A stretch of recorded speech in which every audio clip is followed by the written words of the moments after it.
Salut la gang d'Action Motorsport, j'espère que vous allez bien. Bien, cette semaine, je vous propose une petite vision rapide du Polaris Ranger 570, donc machine de travail encore une fois, petite cylindrée. Regardez la largeur du véhicule lorsqu'on le regarde avec ce point de vue-là.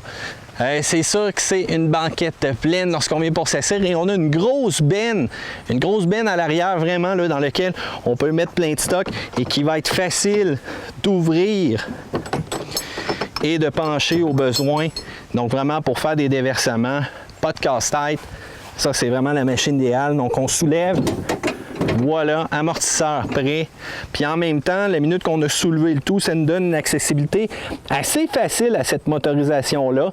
Donc 44 forces, bouchon d'huile immédiatement sur les dessus, entraînement courroie, filtre à air aussi accessible. Même chose aussi pour la partie de la suspension, l'entraînement vraiment sur le côté. Donc on veut essayer de faciliter le plus possible, bien entendu, l'accès à la mécanique.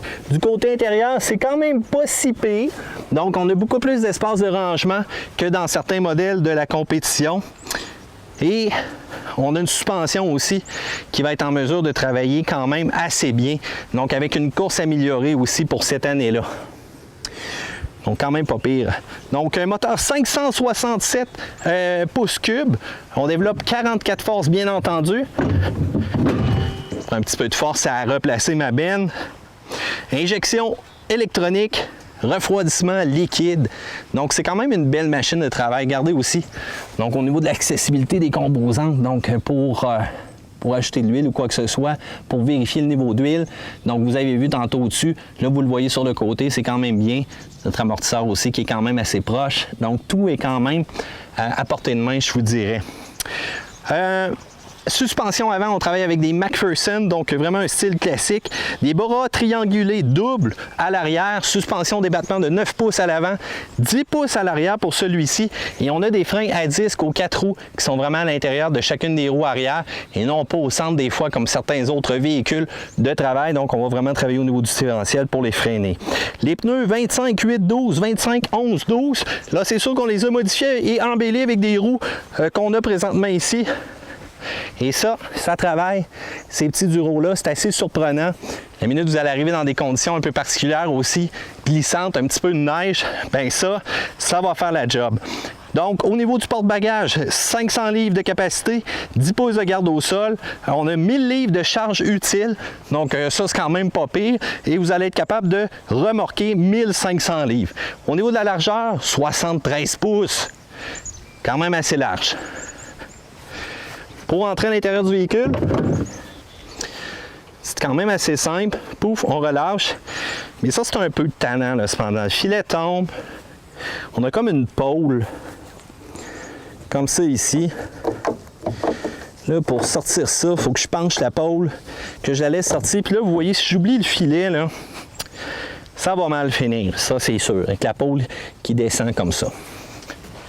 Une fois à bord, rien de plus compliqué, donc on a vraiment notre contour, toutes les informations. Puis on a, ce qui est particulier sur cette machine-là, on a la possibilité de mettre une roue motrice, donc vraiment pour les manœuvres sur le gazon, donc les 2 roues motrices arrière et le 4x4 en avant. Donc il va vraiment nous aider en situation un peu plus dure, si on dirait. Un espace de rangement là, un gros carré et... Au niveau de la boîte à gants, eh bien là, on a du stock à mettre pas mal d'affaires. Porte-gobelet. Et même en bas aussi, on a comme un autre étage, si on veut, dans lequel on peut mettre plein de choses. Pour le frein à main, eh bien, on ne se casse pas la tête. C'est tout simplement le levier qu'on va apporter en position P comme ça. Et le reste, c'est fort simple. Accessoire 12 volts, vraiment pas plus de casse-tête. Il faut dire qu'on a un toit avec celui-là, donc ça, c'est quand même pas si pire aussi, protéger un petit peu des intempéries. Mais bien entendu, un pare-brise à l'avant aurait fait la job en masse. Et je pense que pour faire le retrait, c'est pas trop compliqué. On a bien entendu une facilité là, avec l'ensemble des accessoires au niveau de Polaris. Pour le reste, motorisation 44 forces, ça va donner quand même de bonnes accélérations, mais surtout, c'est la suspension qu'on aime bien habituellement chez les Polaris.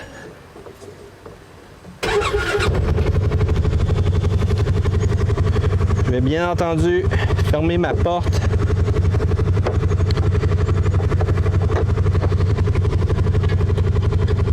Et on va verrouiller ça. Et voilà, on met ça sur le hache. Allons-y avec 2 roues motrices tout simplement. Quand je vais tourner sur le gazon, ça devrait bien protéger les choses.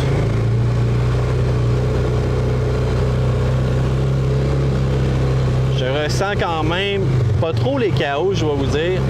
Si je me tiens bien, j'ai pas de problématique. Pas si pire côté performance avec cette motorisation-là. Du côté des bosses, c'est sûr que ma largeur aide beaucoup par rapport au véhicule.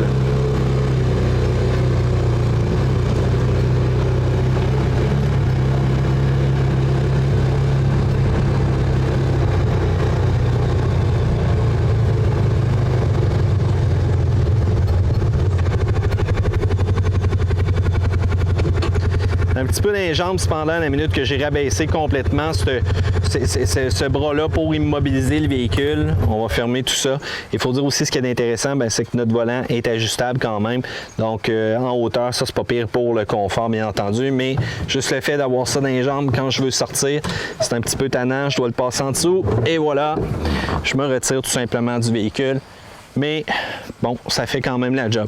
Un petit Ranger 4x4 comme ça, donc avec une benne, parfait pour travailler.